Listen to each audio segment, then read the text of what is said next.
وسلم وبارك على عبدك ونبيك محمد وعلى آله وصحبه ومن اهتدى بهديه إلى يوم القيامة.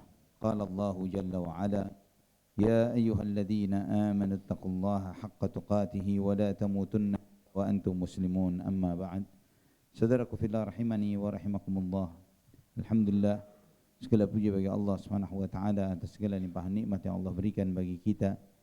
Alhamdulillah, sampai hari ini beberapa hari menjelang Ramadan, Allah Subhanahu wa taala perkenankan kita untuk termasuk di antara hamba-hambanya yang menjalankan ibadah, melaksanakan salat 5 waktu dan melaksanakan segala ibadah yang Allah Subhanahu wa taala syariatkan kepada kita. Termasuk juga mungkin di antara kita yang sedang melaksanakan ibadah-ibadah yang lainnya, dan kita menyadari, saudaraku fillah rahimani wa rahimakumullah, inilah di antara anugerah besar Allah Subhanahu wa taala kepada kita, bahwa ketika Allah menjadikan kita sebagai hambanya, Allah menetapkan bahwa tujuan kita diciptakan adalah untuk beribadah kepada Allah Subhanahu wa taala.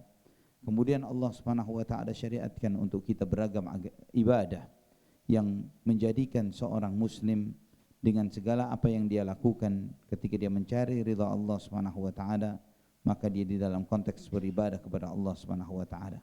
Bahkan ketika di tempat kerjanya sekalipun dia mencari nafkah yang halal, dia berusaha untuk menjadi seorang pengusaha atau seorang karyawan yang memegang segala amanah yang telah Allah Subhanahu wa taala amanahkan kepadanya. Demikian pula perusahaan yang telah memberikan amanah posisi dan jabatan kepadanya, dia menjaga itu, maka dia telah beribadah kepada Allah Subhanahu wa taala. Saudaraku fillah rahimani wa rahimakumullah, juga di antara nikmat dan rahmat besar yang Allah Subhanahu wa taala berikan kepada kita adalah disediakannya momen-momen hebat.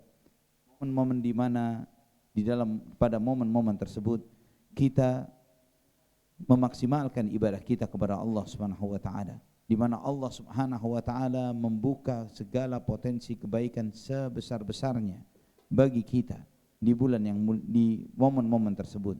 Maka itulah kesempatan yang sangat baik bagi setiap kita ketika kita dipertemukan oleh Allah Subhanahu wa taala dengan momen-momen hebat dan dahsyat ini, kemudian kita memanfaatkannya dengan sebaik-baiknya. Ikhwatal iman, saudaraku fillah rahimani wa rahimakumullah, dalam beberapa hari ke depan kita akan bertemu dengan bulan Ramadan, bulan yang penuh dengan keberkahan. Nabi sallallahu alaihi wasallam menyampaikan dalam hadisnya yang diriwayatkan oleh Imam Ahmad dan disahihkan Syekh Al-Albani rahimahullah, "Qad ja'akum syahrul Ramadan, syahrun mubarak, iftaradallahu alaikum siyamahu, yuftahu fihi abwabul jannah, wa yughlaqu fihi abwabul jahim, wa tughallu fihi asyayatin, fihi lailatun khairun min alfi syahr, man hurima khairuha faqad hurim." Telah datang kepada kalian bulan Ramadan, bulan yang penuh berkah. Allah wajibkan bagi kalian menjalankan ibadah puasa di bulan itu. Dibukanya pintu-pintu surga, ditutupnya pintu-pintu neraka, dan dibelenggunya syaitan pada bulan tersebut. Di bulan itu ada satu malam yang lebih baik dari 1000 bulan. Dan barang siapa yang diharamkan atau dihalangi dari mendapatkan kebaikan dari itu, maka dia telah dihalangi dari kebaikan yang sangat banyak. Saudaraku fillah rahimani wa rahimakumullah, inilah bulan Ramadan yang insyaallah dalam beberapa hari ini kita akan bertemu dengannya, dan kita memohon, berharap, meminta kepada Allah Subhanahu wa taala, semoga Allah Subhanahu wa taala memberikan kepada kita kesempatan dan waktu untuk berjumpa dengan bulan Ramadan. Kita memohon kepada Allah Subhanahu wa taala agar diberi taufik dan hidayah dan kekuatan untuk bisa beribadah dengan baik di bulan Ramadan, dan juga kita mengharap, meminta kepada Allah Subhanahu wa taala agar segala ibadah yang kita lakukan kelak diterima oleh Allah Subhanahu wa taala. Ikhwatal iman rahimani wa rahimakumullah, Nabi sallallahu alaihi wasallam menyebutkan di dalam hadis ini bahwa bulan ini bulan yang penuh berkah. Bagaimana tidak, segala keberkahan ibadah Allah Subhanahu wa taala bukakan pada kita di bulan ini. Allah Subhanahu wa taala wajibkan puasa di bulan ini. Allah Subhanahu wa taala membuka pintu surga, menutup pintu neraka, dan dibelenggunya para syaitan. Sehingga kita merasakan bagaimana mudahnya kita beribadah kepada Allah di bulan ini, berbeda dengan di bulan-bulan di luar Ramadan. Ketika di luar Ramadan kita memaksakan diri untuk salat malam. Ketika di luar Ramadan kita memaksakan diri untuk puasa sunnah. Ketika di luar Ramadan kita memaksakan diri untuk membaca Al-Quran. hal itu dengan tidak mudahnya, dengan beratnya.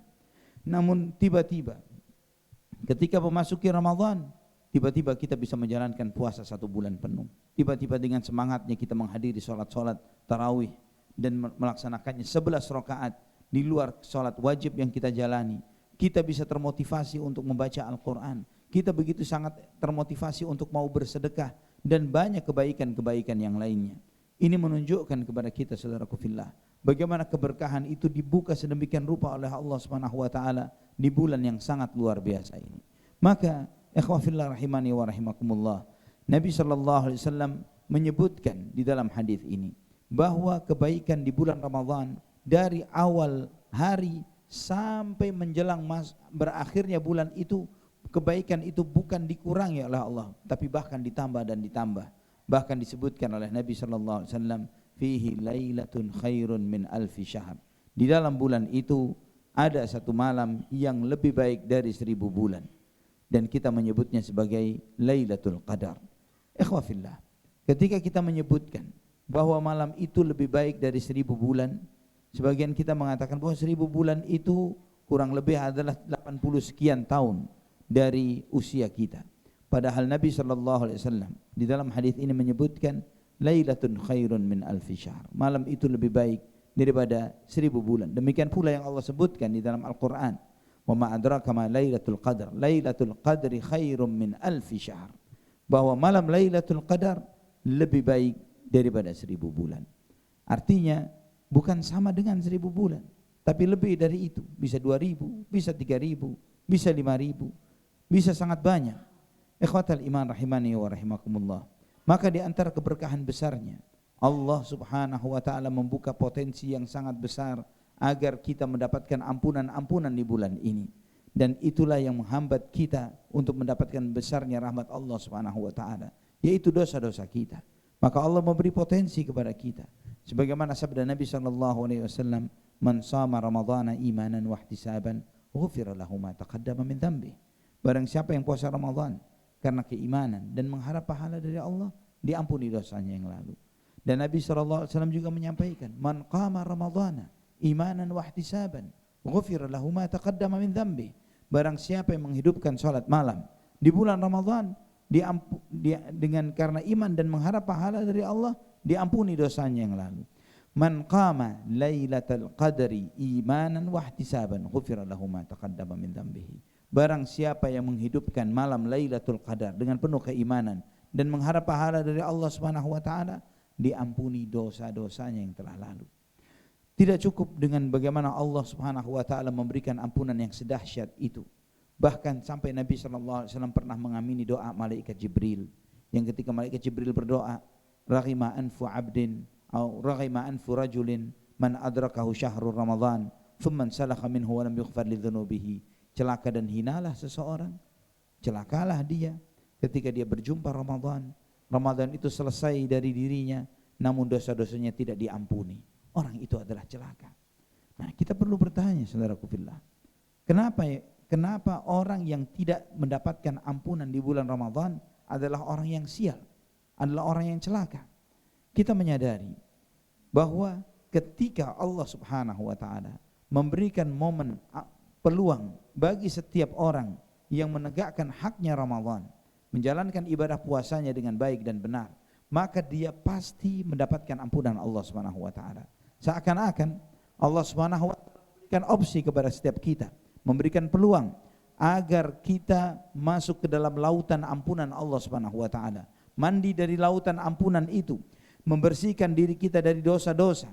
Itulah yang Allah buka di bulan Ramadan, bahwa sejak hari pertama sampai terakhirnya Ramadan, kita dipersilahkan mandi di lautan ampunan tersebut, membasahi diri kita dan membersihkan diri kita dari dosa-dosa kita. Namun ternyata ada sebagian orang yang mereka ini tidak peduli dengan datangnya bulan itu, tidak peduli dengan segala kebaikan yang Allah Subhanahu wa taala berikan atau Allah Subhanahu wa taala buka di bulan yang mulia ini. Malah dia tidak berpuasa, malah dia menjalani hidupnya seperti apa yang biasa dia jalani di luar bulan Ramadan. Dia tidak peduli dengan segala hal baik yang Allah Subhanahu wa taala berikan bagi mereka yang menegakkan hak Ramadan di bulan Ramadan ini. Maka ketika yang lainnya mendapatkan ampunan Allah Subhanahu wa taala. Orang-orang ini masih dengan kerak noda dan dosanya yang masih menempel pada dirinya. Dia tidak mau menceburkan dirinya di dalam lautan ampunan itu. Ketika orang-orang ini sudah memang memilih untuk seperti itu, maka kata para ulama masih tersisa satu cara untuk membersihkan kerak dosa yang ada pada dirinya. Mungkin adalah dengan dibakar dan dilelehkan dengan neraka jahanam. Wal'iyadhu billah.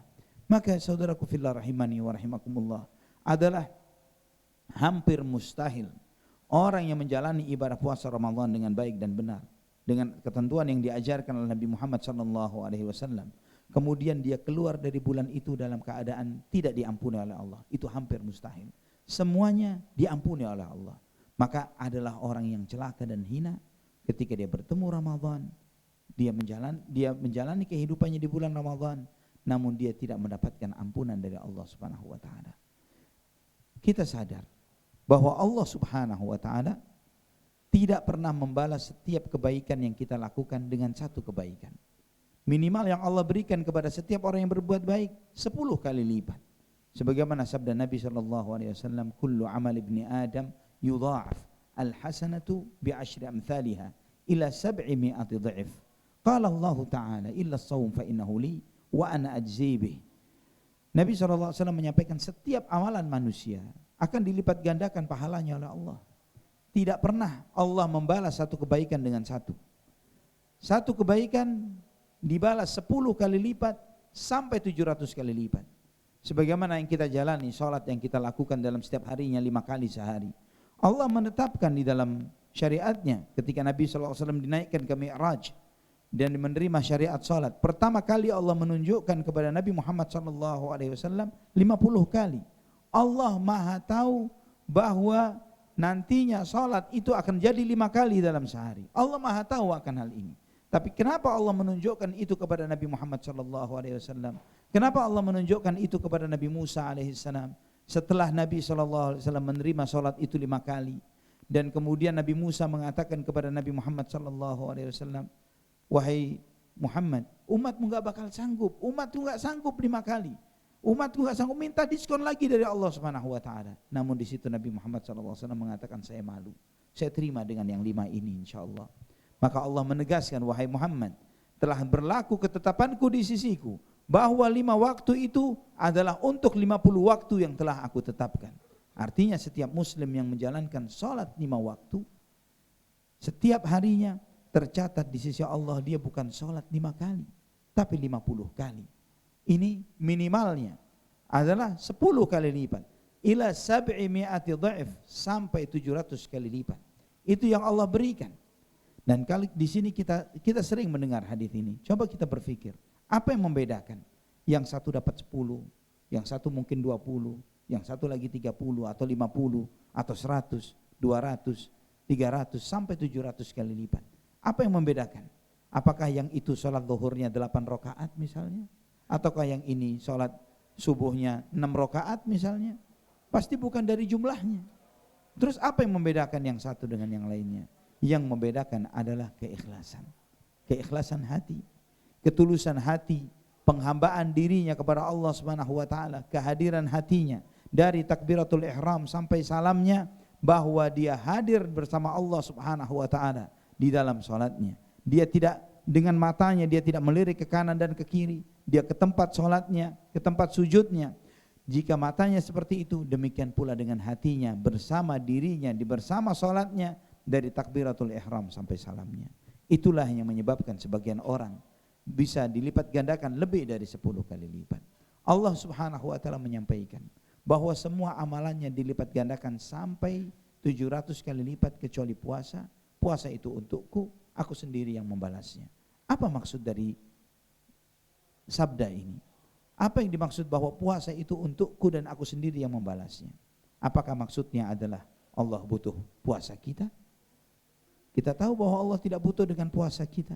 Kita tahu Allah tidak butuh dengan salat kita. Kita tahu bahkan Allah tidak butuh dengan Islam kita. Sebagaimana dalam hadis qudsi yang sahih dalam Sahih Muslim, wahai manusia, andai kata kalian semuanya, wahai anak Adam, kalian semuanya manusianya dan jinnya, semuanya kalian kufur kepadaku seperti kufurnya yang paling kafir di antara kalian, tidak akan mengurangi kekuasaanku sedikit pun. Allah tidak butuh dengan Islam kita. Ikhwah fillah rahimani wa rahimakumullah.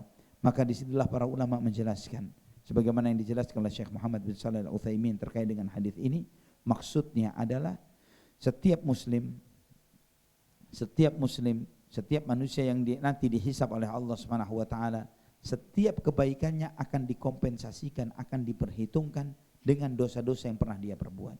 Kita tahu di samping kita berbuat kebaikan, kita juga berbuat dosa-dosa.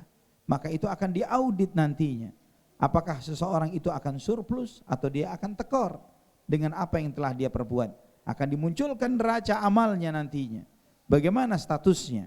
Nah, dalam kondisi itu ikhwatal iman, Nabi SAW menyampaikan dalam hadis ini bahwa semua amalan akan diperhitungkan seperti itu kecuali satu amalan, yaitu puasa. Puasa Allah tidak memberlakukan seperti itu. Puasa Allah simpan. Fa innahu li wa ana ajzi bih. Puasa itu untukku, aku sendiri yang akan membalasnya. Ikhwatal iman rahimani wa rahimakumullah. Maka ketika kita menyadari bahwa kedudukan puasa yang sehebat ini, maka demikian pula kita melihat bagaimana kehidupan Nabi kita Muhammad sallallahu alaihi wasallam. Ketika beliau memaksimalkan ibadah puasanya, beliau dikenal orang yang sangat dermawan. Namun ketika memasuki Ramadan, lebih dermawan daripada sebelum-sebelumnya. Beliau sampai digambarkan karrihil mursalah, bahwa digambarkan seperti angin yang bertiup kencang. Kenapa? Karena angin itu tidak pilih kasih. Orang yang lagi gerah atau yang lagi masuk angin, ketika dia bertiup pasti kena angin, pasti mendapatkannya. Itu digambarkan seperti itu untuk menunjukkan bahwa Nabi SAW di dalam memberi di bulan Ramadan sudah tidak lagi melihat apakah orang itu layak diberi atau tidak. Beliau akan terus memberi. Beliau membaca Al-Quran tiap harinya. Ketika memasuki 10 hari terakhir Ramadan, beliau syadda mi'zarahu wa aiqadha ahlahu. Beliau bagaimana beribadah dengan bersungguh-sungguh, mengencangkan ikat pinggangnya. Beliau membangunkan keluarganya, menghidupkan malamnya, tidak tidur selama 10 hari terakhir di bulan Ramadan. Padahal kita tahu beliau bukanlah seorang yang pengangguran, tidak ada pekerjaan. Beliau kepala negara, beliau panglima perang, beliau sallallahu alaihi wasallam suami dari 9 istri. Beliau dengan segala kesibukannya, tapi tidak menghalangi beliau untuk memaksimalkan ibadahnya di bulan yang penuh berkah ini. Karena sadarnya beliau sallallahu alaihi wasallam dan juga orang-orang yang beriman bersama beliau itu para sahabat radhiyallahu anhum, mereka memaksimalkan ibadahnya. Mereka mengimplementasikan apa yang Allah firmankan kepada mereka, kepada kita semuanya di surat Ali Imran ayat 133, wasari'u ila maghfiratin min rabbikum wa jannatin 'arduha as-samawati wal ard u'iddat lil muttaqin. Dan bergegaslah kalian, bersegeralah kalian untuk mendapatkan ampunan dari Tuhan kalian dan surga yang luasnya seluas langit dan bumi yang disediakan bagi orang-orang yang bertakwa. Maka ikhwatal iman, ketika Nabi SAW juga menyampaikan bahwa momen ini adalah momen yang terbaik, saking besarnya momen itu di bulan Ramadan, setiap hari ada malaikat yang menyeru mengatakan, ya baghiyal khairi aqbil wa ya baghiyasy syarri aqsir. Wahai orang yang menginginkan kebaikan, ayo maju, ayo berbuat, ayo beramal. Setiap hari ada malaikat yang menyeru, yang memanggil agar orang-orang yang menginginkan kebaikan untuk bergegas beramal. Wa ya baghiyasy syarri aqsir. Wahai orang yang masih menginginkan maksiat, yang masih berbuat dosa, stop. Waktunya berhenti, waktunya sadar, waktunya bertaubat kepada Allah Subhanahu wa taala.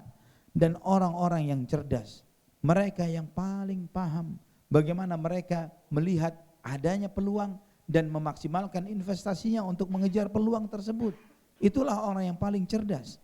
Dan kita tahu ikhwatal iman rahimani wa rahimakumullah, bahwa hidup di dunia ini adalah saatnya kita untuk berinvestasi untuk kehidupan sesudahnya. Itulah hakikat kehidupan dunia yang Allah Subhanahu wa taala ciptakan kita, Allah jadikan kehidupan dunia, alladzi khalaqal mauta wal hayata liyabluwakum ayyukum ahsanu amala. Dialah Allah yang menciptakan kematian dan kehidupan untuk menguji kalian, siapa di antara kalian yang terbaik amalnya. Itu hakikat tujuan kehidupan dunia, untuk menguji kita, mana yang terbaik. Maka ketika kita menyadari bahwa itu adalah tujuan kita menjalani kehidupan di dunia, maka kita memaksimalkan itu. Dan kita memaksimalkan setiap potensi yang kita miliki agar kita menjadi orang-orang yang banyak mendapatkan keberuntungan nantinya setelah kehidupan dunia. Maka Nabi SAW ketika beliau ditanya, ya Rasulullah, siapakah orang yang paling cerdas? Beliau SAW mengatakan al-akyas, orang yang paling cerdas adalah aktsaruhum lil mauti dzikra wa ahsanuhum isti'dadan lima ba'dah. Orang yang paling cerdas adalah orang yang paling sering ingat kematian dan orang yang paling mempersiapkan diri menyambut setelah kematian. Yang mempersiapkan diri untuk menyambut setelah kematiannya. Itulah orang yang paling cerdas. Kenapa demikian ikhwah fillah? Karena orang yang cerdas memikirkan yang pasti, bukan memikirkan yang opsional, yang mungkin iya dan mungkin tidak.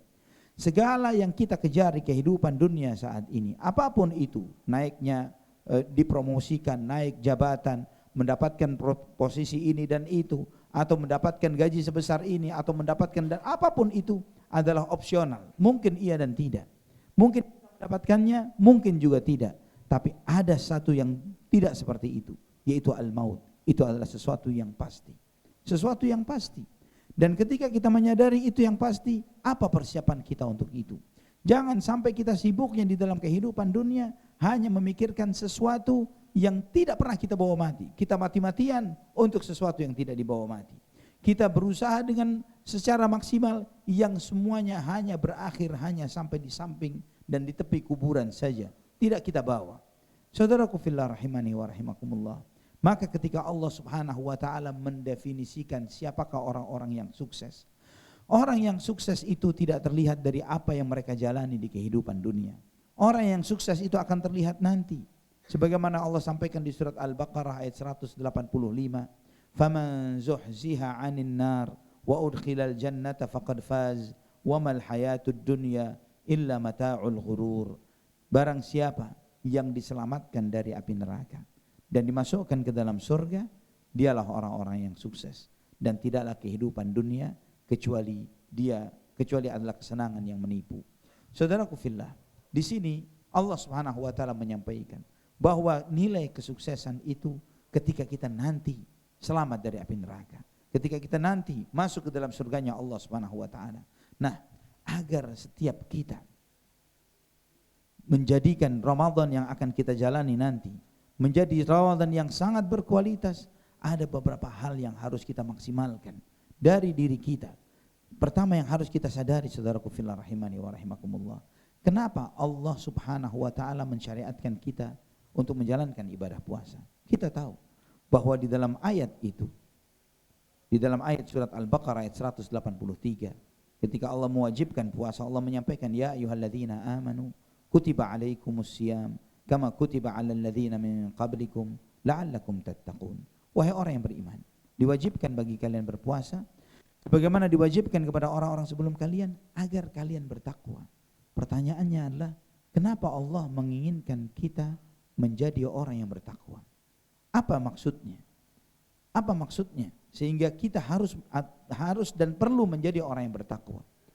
Tadi Anda sempat singgung surat Ali Imran ayat 133 yang Allah menyampaikan, wasari'u ila maghfiratin min rabbikum wa jannatin 'arduhas samawati wal ard u'iddat lil muttaqin. Bergegaslah kalian mengejar ampunan dari Tuhan kalian dan surga yang luasnya seluas langit dan bumi yang disediakan bagi orang yang bertakwa. Di sini kita menyadari, saudaraku fillah, bahwa Allah Subhanahu wa taala menginginkan kita untuk menjadi orang yang bertakwa agar memantaskan diri kita untuk layak masuk surga, untuk layak masuk mendapatkan rahmat terbesarnya Allah Subhanahu wa taala. Setelah ridhanya, setelah ampunannya, Allah memberikan surganya kepada hambanya yang beriman. Maka dari sini kita sangat perlu untuk memperhatikan apa hal-hal yang perlu kita maksimalkan di dalam menyambut datangnya bulan Ramadan. Yang pertama, saudaraku fillah, hendaklah kita menyambut Ramadan ini dengan bertaubat kepada Allah. Kita sadar kita ini banyak maksiat, kita banyak dosa, kita banyak salah. Kita sadar seringkali kita ini memiliki rencana kebaikan, memiliki rencana-rencana kebaikan, namun sayangnya rencana-rencana itu hanya sebatas rencana. Kita niat bangun malam tapi enggak pernah bangun malam. Kita niat untuk untuk puasa Senin Kemis, tidak pernah puasa Senin Kemis. Kita niat untuk sedekah sejumlah harta kita, tidak pernah keturutan untuk itu semuanya. Banyak niat-niat baik yang kita rencanakan namun hanya sebatas kepada niat saja. Pertanyaannya adalah, apa yang menyebabkan itu semuanya?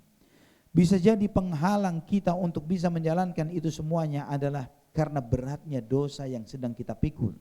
Karena beban dosa ini, beban dosa yang memberatkan langkah kita untuk beribadah kepada Allah Subhanahu wa taala. Dan Allah berfirman di dalam surat Al-Insyirah, "Alam nashrah laka sadrak wa wada'na 'anka wizrak alladzi anqadha dhahrak."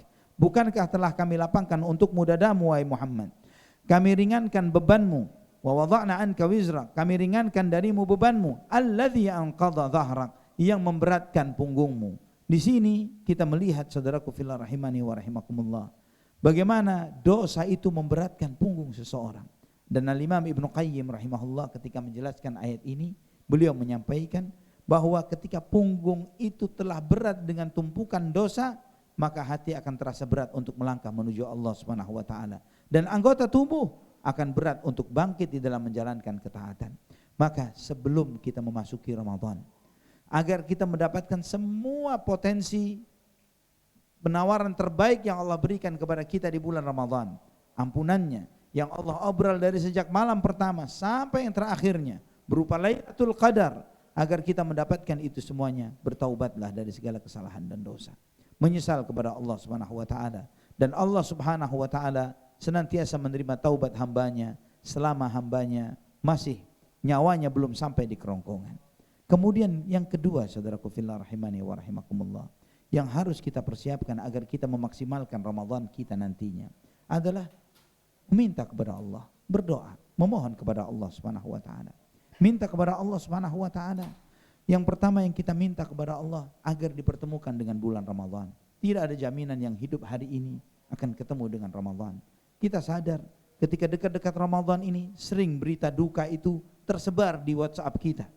Tiba-tiba saja teman, sahabat, saudara, keluarga, mereka dipanggil oleh Allah Subhanahu wa taala menjelang datangnya Ramadan.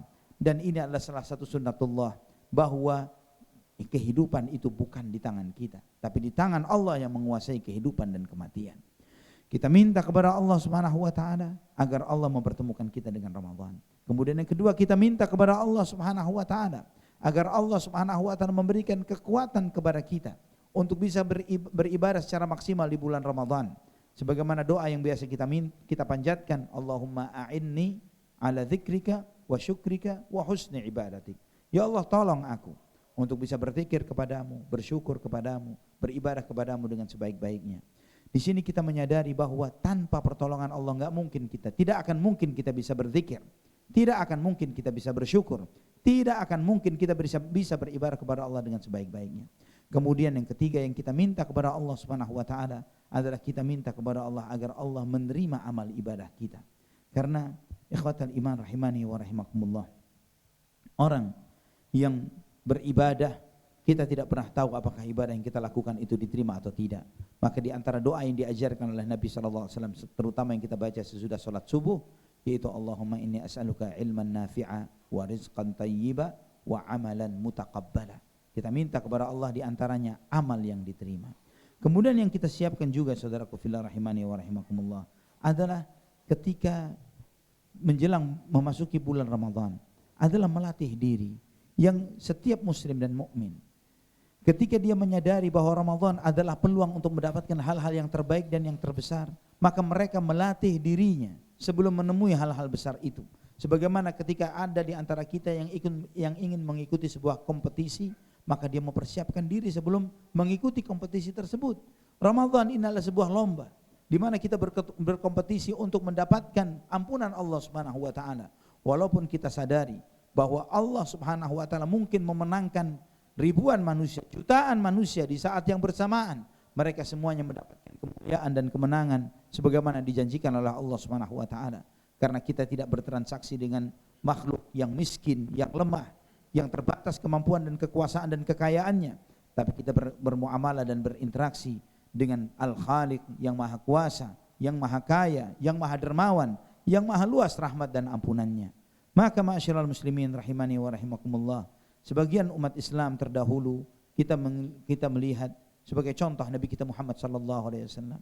Beliau ketika di bulan Sya'ban beliau memaksimalkan puasa sunnah ketika di bulan Sya'ban. Sampai Aisyah mengatakan, saya tidak pernah ketemu ada satu bulan di mana Nabi SAW begitu seringnya puasa seperti di bulan Sya'ban. Apa maksudnya?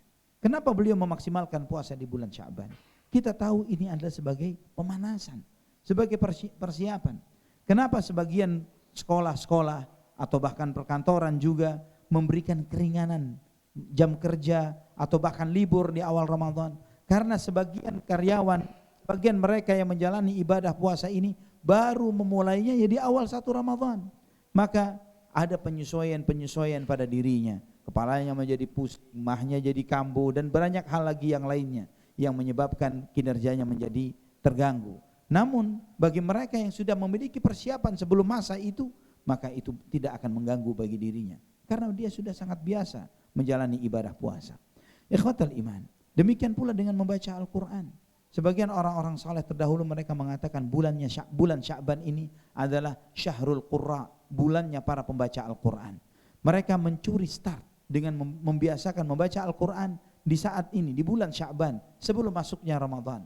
Maka ketika memasuki Ramadan, mereka sudah sangat untuk seharinya 1, 2, atau 3 juz, atau bahkan lebih dari itu. Kemudian kemudian yang berikutnya ikhwatal iman, yang perlu kita siapkan sebelum menyambut datangnya bulan Ramadan adalah perbaiki niat, kuatkan niat kita, bahwa niat itu sangat bernilai di sisi Allah Subhanahu wa taala. Allah Subhanahu wa taala berfirman dalam hadis qudsi yang sahih, "Man hamma bihasanatin wa lam ya'mal biha kutibat lahu hasanah." Barang siapa yang berniat untuk melakukan suatu kebaikan dan dia belum mengamalkannya, tercatat baginya satu kebaikan. Wa man hamma bihasanatin wa ya'mal biha kutibat lahu asyru hasanah. Barang siapa yang berniat untuk melakukan suatu kebaikan dan diamalkan, dicatat untuknya 10 kebaikan. Kita belum bertemu dengan bulan Ramadan. Namun ketika kita dari sekarang, insya Allah bulan Ramadan ini anak akan sambut dengan sebaik-baiknya. Anak akan maksimalkan puasanya, anak akan maksimalkan sholat tarawihnya, akan maksimalkan sedekahnya, maksimalkan baca Qur'annya. Maka segala niat-niat ini sudah tercatat di sisi Allah Subhanahu wa taala. Kita telah deposit kebaikan dengan niat-niat baik. Dan kata Imam Ahmad bin Hanbal kepada putranya, "Ya bunayya inwil khair fa innaka la tazalu bi khairin ma nawaital khair." Wahai anakku, niatlah yang baik-baik. Senantiasa kamu berada di dalam kebaikan selama kamu meniatkan yang baik. Kemudian saudaraku fillah rahimani wa rahimakumullah, di antara hal yang perlu diperhatikan di dalam niat menjaga berniat di dalam bulan Ramadan. Nabi SAW menyampaikan, "Man shama ramadhana imanan wa ihtisaba." Barang siapa yang puasa Ramadan karena iman dan mengharap pahala dari Allah, itulah yang menyebabkan orang tersebut ghufira lahu ma taqaddama min dzambi, diampuni dosanya yang lalu. Kita perlu bertanya, apakah ada orang yang menjalani puasa Ramadan bukan karena iman? Menjalankan puasa Ramadan bukan karena mengharap pahala dari Allah Subhanahu wa taala. Jika ada, maka orang itu tidak akan mendapatkan ampunan sebagaimana dijanjikan oleh Allah Subhanahu wa taala. Ini mengajarkan kepada kita agar kita memperbaiki niat kita. Apa motivasi kita menjalankan puasa Ramadan? Jangan sampai menjalankan Ramadan itu hanya karena menghidupkan tradisi yang sudah terbiasa kita lakukan dari sejak kecil, yang sudah turun-temurun dilakukan oleh orang-orang tua kita. Sebagaimana tradisi, kalau sudah masuk Ramadan sudah ada kolak, kalau sudah Ramadan sudah ada ngabuburit. Ya, kalau sudah menjelang Ramadan ada iklan sirup marjan, begitu kan? Ketika ada iklan-iklan itu, ya, sarung, sirup marjan dan yang lain sebagainya, di saat ini sudah Ramadan. Menjadi sebuah bagian dari sebuah budaya. Jangan sampai seperti itu. Kita harus meyakini Ramadan inilah kewajiban dari Allah Subhanahu wa taala. Amalan yang sangat dicintai, amalan yang memberikan pahala yang sangat besar dari Allah Subhanahu wa taala. Jangan pernah disia-siakan. Selanjutnya saudaraku fillah, kita perlu membekali diri dengan ilmu. Bekali diri dengan ilmu. Karena di antara cara agar kita memaksimalkan Ramadan kita, bekali diri kita dengan ilmu. Pelajari segala keutamaan puasa, segala keutamaan Ramadan. Kita perlu mempelajarinya. Dan juga hukum-hukum terkait dengan Ramadan. Jangan sampai kita terkena dengan apa yang disebutkan oleh Nabi SAW, "Man amila amalan laisa alaihi amruna fahuwa raddun." Barang siapa yang mengamalkan suatu amalan tidak ada contoh dan perintah dari kami, amalan itu akan tertolak tertolak, tidak akan diterima. Masih sebagai contoh misalnya, masih banyak sebagian umat Islam yang tidak tahu bahwa mengawali puasa itu di setiap harinya bukanlah sejak warning atau peringatan imsak, tapi memulainya adalah ketika adzan subuh. Imsak itu kita asumsikan seperti lampu kuning saja, bukan sebagai lampu merah. Dan selanjutnya ikhwatul iman rahimani wa rahimakumullah, kita harus menjaga agar terus mengingat akan keutamaan bulan Ramadan, supaya keutamaan bulan ini terus memotivasi kita untuk beramal sampai akhir bulan. Dan yang berikutnya adalah selalu ingat akan kematian. Ingat, Ramadan akan berakhir, suatu saat kita akan ketemu dengan Ramadan terakhir kita.